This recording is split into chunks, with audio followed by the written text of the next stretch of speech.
क्या आपने कभी महसूस किया है कि जीवन की सबसे कठिन परीक्षाएं हमें सबसे कीमती सीख देकर जाती हैं? कई बार जब हम मुसीबतों के भंवर में फंस जाते हैं तो ऐसा लगता है जैसे हम नितांत अकेले हैं और हमारी समस्याओं का कोई अंत नहीं है। लेकिन अगर हम अपना नजरिया बदलें तो पाएंगे कि हर मुश्किल हमें तराशने आती है। आज मैं आपको एक ऐसी प्रेरणादायक कहानी सुनाने जा रहा हूं जो न केवल आपके हृदय को स्पर्श करेगी बल्कि आपके सोचने के ढंग को पूरी तरह बदल देगी। ये कहानी कोई साधारण किस्सा नहीं बल्कि जीवन के गूढ़ रहस्यों को खोलने वाली चाबी है। तो चलिए गौतम बुद्ध के ज्ञान पर आधारित इस कहानी के जरिए समझते हैं कि जीवन के जटिल प्रश्नों के उत्तर हमें कैसे मिलते हैं। दोस्तों, एक समय की बात है, एक युवा ने अपने जीवन में कुछ बड़ा हासिल करने और सफल होने का दृढ़ निश्चय किया। उसने गुरुकुल में रहकर पूरी निष्ठा और मेहनत से अपनी शिक्षा पूर्ण की। पढ़ाई पूरी होने के बाद उसने सोचा कि अब उसे नौकरी ढूंढनी चाहिए ताकि वो अपने परिवार की जिम्मेदारियों को उठा सके। वो उच्च शिक्षित था, लेकिन दुर्भाग्यवश उसे कहीं भी काम नहीं मिल पा रहा था। रोजगार की तलाश में वो दर-दर भटका, बहुत कोशिशें की, लेकिन हर जगह से उसे केवल निराशा ही हाथ लगी। गनीमत यह थी कि उस युवक ने केवल किताबी ज्ञान नहीं लिया था बल्कि जीवन में धैर्य रखना भी सीखा था। इसी कारण वो विषम परिस्थितियों में भी खुद को संभाले हुए था। लेकिन सब्र की भी एक सीमा होती है। ये एक कड़वा सच है कि जब तक आप सफल नहीं होते, दुनिया में कोई आपकी मदद के लिए आगे नहीं आता। आप ठोकरें खाते रहेंगे पर कोई आपका हालचाल पूछने वाला नहीं होगा। ये जीवन की निष्ठुर सच्चाई है। लेकिन जिस दिन आप कामयाब हो जाएंगे, आपके पास धन दौलत होगी, तो दर्जनों लोग आपके इर्द गिर्द घूमने लगेंगे। तब दूर के लोग भी खुद को आपका करीबी रिश्तेदार बताने लगेंगे। हर कोई आपसे रिश्ता जोड़ने की कोशिश करेगा। लेकिन याद रखें, जो लोग आपकी सफलता और पैसा देखकर आपके पास आते हैं, वे कभी आपके अपने नहीं हो सकते। जो इंसान आपके बुरे वक्त में, जब आप लाचार और निर्धन हो, आपका साथ दे, समझ लीजिए वही आपका सच्चा हितैषी है। और यकीन मानिए, दुनिया में ऐसे लोग 1% से भी कम होते हैं जो संघर्ष के समय आपके साथ खड़े रहें। विडंबना यह है कि हम अक्सर उन्हीं लोगों के लिए परेशान रहते हैं जो कभी हमारे थे ही नहीं। वो युवक हताश और थका हुआ एक रास्ते से गुजर रहा था।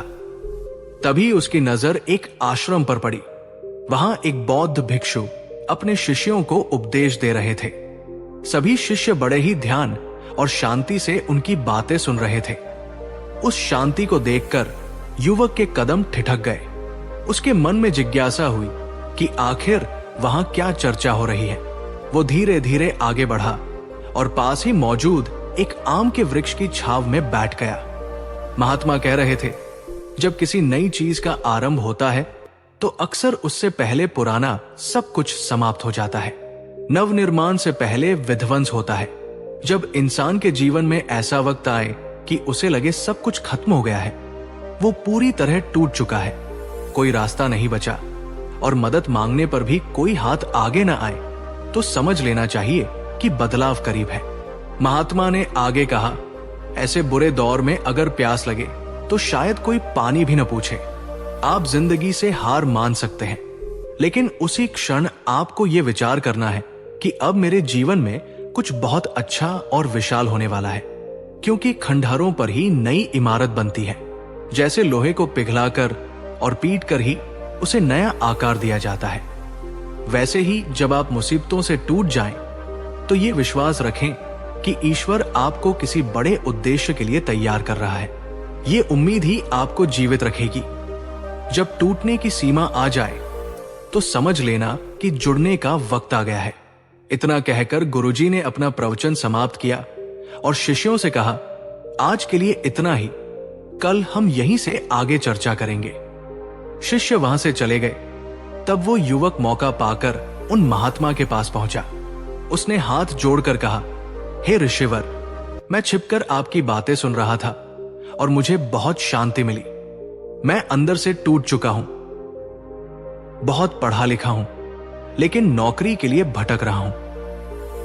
हर जगह से दुत्कार मिली है, लेकिन आपकी बातों ने मुझे फिर से खड़ा होने का साहस दिया है।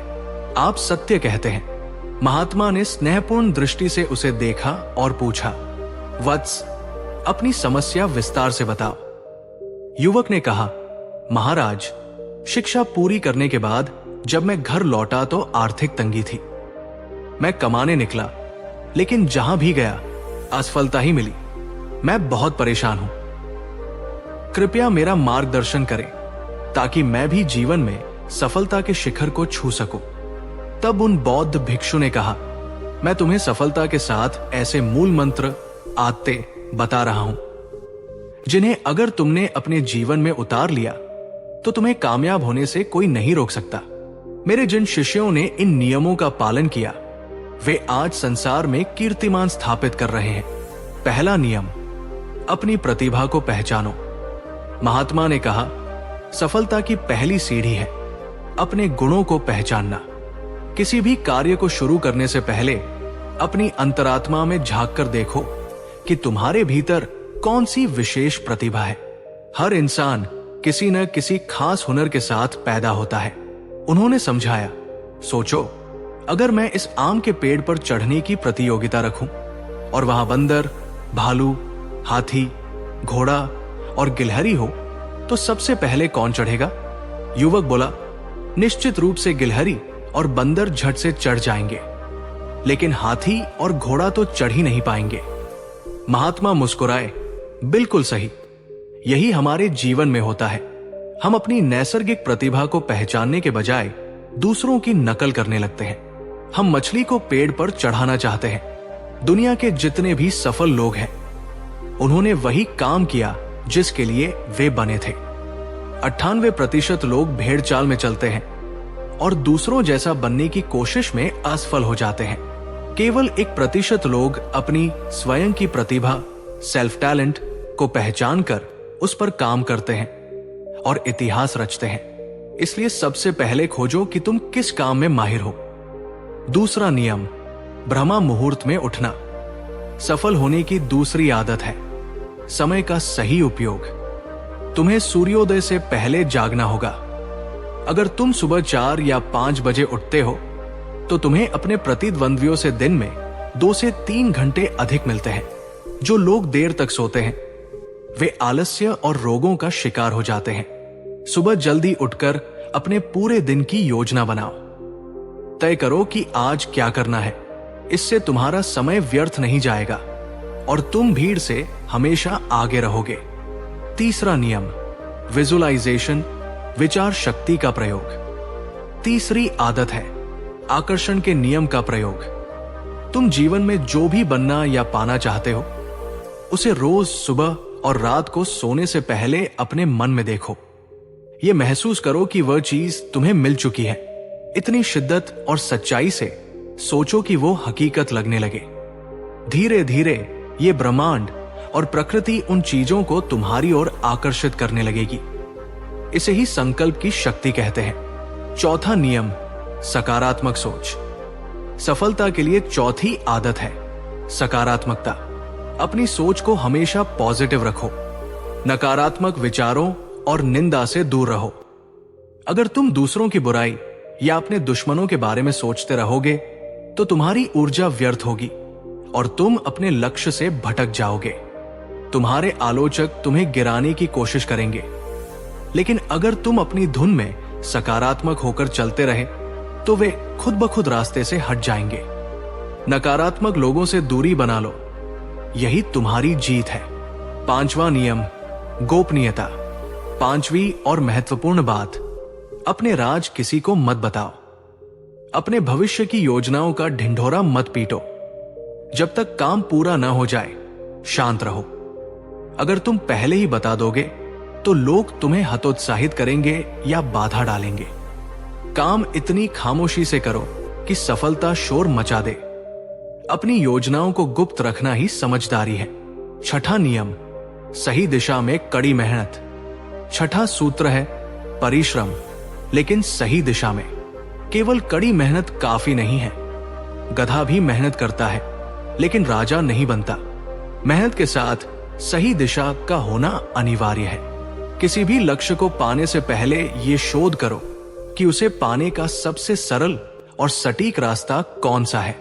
उदाहरण के लिए, अगर तुम्हें पहाड़ पर चढ़ना है और तुम सीधी खड़ी चट्टान पर चढ़ने लगोगे तो गिर जाओगे। लेकिन अगर तुम पगडंडी वाला सही रास्ता खोज लो तो मेहनत भी कम लगेगी और चोटी तक पहुंच भी जाओगे। इसलिए हार्ड वर्क के साथ स्मार्ट वर्क करो। 7वां नियम, शारीरिक और मानसिक स्वास्थ्य। अंतिम सूत्र है अपने शरीर और मन का ख्याल रखना। इसके लिए योग और ध्यान, मेडिटेशन करो। एक स्वस्थ शरीर में ही स्वस्थ मस्तिष्क निवास करता है।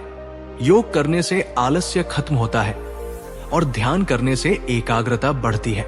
जब तुम्हारा दिमाग शांत और संतुलित होगा तभी तुम बेहतरीन निर्णय ले पाओगे। अपनी ऊर्जा को केंद्रित करने के लिए प्रतिदिन ध्यान अवश्य करो।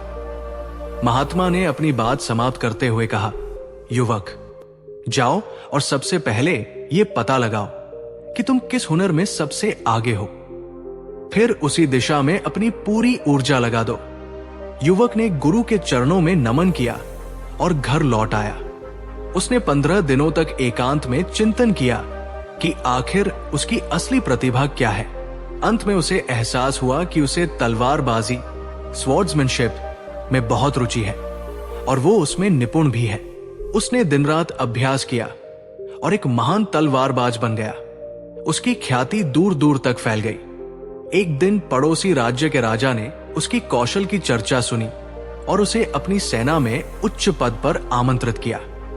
युवक ने राजा का प्रस्ताव स्वीकार किया। अब उसके पास धन, यश और सम्मान सब कुछ था। उसका परिवार भी अब सुखी था। दोस्तों, याद रखें कि सच्ची खुशी बाहरी वस्तुओं में नहीं बल्कि हमारे भीतर के संतोष में है। इच्छाओं का कोई अंत नहीं है, लेकिन जो हमारे पास है उसमें संतुष्ट रहना और अपनी प्रतिभा को निखारना ही असली सफलता है। एक और कहानी जो आपको सफलता कैसे मिलती है और जीवन में सफलता से कैसे लड़ा जाए सिखाएगी। बहुत समय पहले की बात है। उत्तर भारत की धरती पर एक नगर था जहां लोग बाहर से हंसते दिखाई देते थे, लेकिन भीतर से हर कोई किसी न किसी पीड़ा में जल रहा था। किसी को धन का भय था, किसी को अपमान का, किसी को भविष्य की चिंता, तो किसी को अपने अतीत का बोझ। उसी नगर के पास एक वन था और उसी वन में एक दिन भगवान गौतम बुद्ध अपने शिष्यों के साथ ठहरे। नगर में एक युवक रहता था। उसका नाम था अर्जुन। अर्जुन की उम्र अधिक नहीं थी, लेकिन जीवन ने उसे बहुत जल्दी थका दिया था। उसने सपने देखे थे, मेहनत की थी, ईमानदारी से आगे बढ़ना चाहा था, पर हर बार उसे हार ही मिली। व्यापार में नुकसान हुआ। जिन मित्रों पर भरोसा था उन्होंने पीठ पीछे हंसना शुरू कर दिया। पिता की मृत्यु के बाद घर की जिम्मेदारी उसके कंधों पर आ गई और समाज ने उसे असफल कहकर किनारे कर दिया। धीरे धीरे अर्जुन के भीतर एक आवाज गूंजने लगी, तू किसी काम का नहीं है। एक रात वो नदी के किनारे बैठा था। पानी बह रहा था, लेकिन उसका मन अटका हुआ था। वो सोच रहा था कि क्या जीवन बस इतना ही है? संघर्ष, अपमान और अंतहीन थकान। उसी समय उसने सुना कि अगले दिन भगवान बुद्ध नगर के बाहर प्रवचन देने वाले हैं। अर्जुन के मन में विश्वास नहीं था, लेकिन निराश व्यक्ति के पास खोने को कुछ नहीं होता। वो तय कर चुका था कि एक बार सुन ही लेगा। अगली सुबह लोग बड़ी संख्या में इकट्ठा हुए। बुद्ध पीपल के वृक्ष के नीचे शांत मुद्रा में बैठे थे। उनके चेहरे पर कोई गर्व नहीं था, कोई दावा नहीं था, बस एक स्थिर शांति थी। अर्जुन पीछे खड़ा था, सिर झुकाए हुए, मानो स्वयं से ही लज्जित हो। तभी बुद्ध ने आंखें खोली और सभा पर दृष्टि डाली। वो दृष्टि अर्जुन के भीतर तक उतर गई। ऐसा लगा जैसे कोई उसे पहली बार बिना जज किए देख रहा हो। बुद्ध ने बोलना शुरू किया। उनकी आवाज धीमी थी, लेकिन उसमें अद्भुत स्पष्टता थी। उन्होंने कहा कि मनुष्य दुख से नहीं डरता, वो अपने दुख को स्वीकार करने से डरता है। लोग कहते हैं कि वे सुख चाहते हैं, लेकिन वे उस रास्ते को नहीं अपनाते जो सुख तक ले जाता है। वे चाहते हैं कि जीवन उनकी इच्छा के अनुसार चले, और जब ऐसा नहीं होता तो वे जीवन को दोष देते हैं। बुद्ध ने कहा कि दुख जीवन का शत्रु नहीं है, दुख एक शिक्षक है। वो बताता है कि हम कहां अटके हुए हैं, कहां हमारी अपेक्षाएं हमें बांध रही हैं। उन्होंने कहा कि जिस दिन तुम ये समझ लोगे कि जीवन को नियंत्रित नहीं किया जा सकता, उसी दिन तुम शांत होना शुरू कर दोगे। अर्जुन को लगा जैसे ये शब्द उसी के लिए कहे जा रहे हों। बुद्ध ने आगे कहा कि मनुष्य की सबसे बड़ी भूल तुलना है। वो दूसरे के जीवन को देखकर अपने जीवन को तौलता है। वो किसी और की सफलता देखकर स्वयं को असफल घोषित कर देता है, जबकि हर व्यक्ति की यात्रा अलग होती है। कोई सुबह खिलता है, कोई शाम को, कोई जल्दी पहुंचता है, कोई देर से, लेकिन हर किसी का अपना समय होता है। समय से पहले खिलने वाला फूल अक्सर जल्दी मुरझा जाता है। अर्जुन के भीतर वर्षों से दबा हुआ दर्द धीरे धीरे बाहर आने लगा। बुद्ध बोले कि असफलता कोई सजा नहीं है। असफलता वो विराम है जहां जीवन कहता है, रुको, सीखो और फिर आगे बढ़ो। यदि बीज मिट्टी में दबते समय टूट जाए तो वो वृक्ष नहीं बन सकता। अंधेरा बीज को नष्ट नहीं करता, वही उसे जन्म देता है। तभी अर्जुन आगे बढ़ा। उसकी आवाज कांप रही थी। उसने कहा कि उसके भीतर बहुत क्रोध है, बहुत निराशा है, और वो स्वयं से ही हार चुका है। बुद्ध ने उसे देखा और मुस्कुराकर कहा कि क्रोध कोई पाप नहीं है। क्रोध वो दर्द है जिसे तुमने कभी समझा नहीं। तुम दूसरों से नहीं, अपने भीतर की पीड़ा से लड़ रहे हो। बुद्ध ने कहा कि क्षमा बहुत लोग कमजोरी समझते हैं, लेकिन वास्तव में क्षमा सबसे बड़ी शक्ति है। जब तुम किसी को माफ नहीं करते तो तुम स्वयं को ही बांध लेते हो। जैसे कोई व्यक्ति जहर पीकर सोचे कि उसका शत्रु मर जाएगा। जहर भीतर जाता है, शत्रु तक नहीं पहुंचता। उसी प्रकार घृणा तुम्हारे मन को जलाती है, दूसरे को नहीं। फिर बुद्ध ने वर्तमान की बात की। उन्होंने कहा कि मनुष्य या तो अतीत में जीता है या भविष्य में। अतीत उसे पछतावे में रखता है और भविष्य भय में, लेकिन जीवन इन दोनों के बीच इस क्षण में खड़ा है। यदि तुम इस क्षण को पूरी तरह जी लो तो अतीत स्वतः हल्का हो जाएगा और भविष्य स्वयं संभल जाएगा।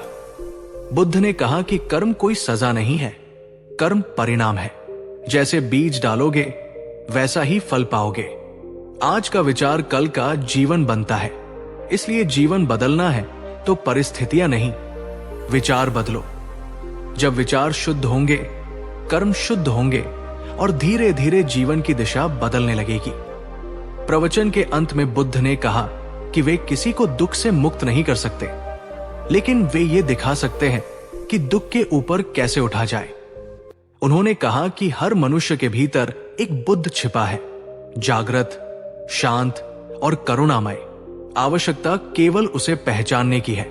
जब सभा समाप्त हुई, अर्जुन वही व्यक्ति नहीं था। दुख अभी भी था, समस्याएं भी थी, लेकिन अब वो टूटा हुआ नहीं था। उसके भीतर एक स्थिरता आ गई थी।